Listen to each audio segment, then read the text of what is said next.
ஆட்டம் அருங்கடா அப்படின்ற மாதிரி. ஐம் டேம் ஷுர் இந்த வீடியோ ஒண்ணுமே இல்லடா ஸ்கிரிப்ட்ல ஒண்ணுமே இல்லாத பேசி வச்சிருக்காரு அப்படின்னு சொன்னான்.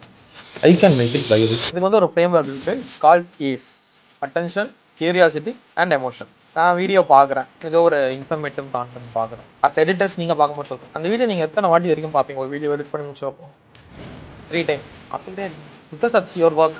ஆப்வியஸ்லி யாராவது இன்னொருத்தர் கூப்பிட்டு காமிச்சிருக்கீங்களா? அவர் எத்தனை வாட்டி பார்ப்பார்? 1 time.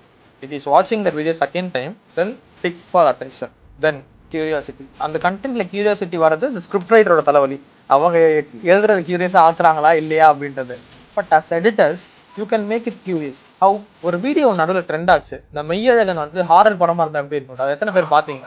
That was a wonderful creation. கரெக்டா? நம்ம அந்த பர்ஸ்பெக்டிவ் யோசிக்கவே மாட்டோம். It is a feel good film.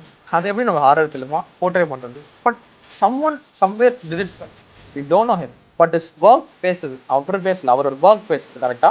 So we have the power to change anything. எதை வேணா மாற்றலாம். இந்த எமோஷன் ட்ராவல் ஆகி இப்போ டச் ஆயிடுச்சுன்னா தென் இட்ஸ் டன். இந்த ஃப்ரேம் ஒர்க் வச்சு ரிட்டன்ஷன் ஃபார்மேட்டில் இந்த வீடியோ காலத்தை பார்க்க வச்சாச்சு.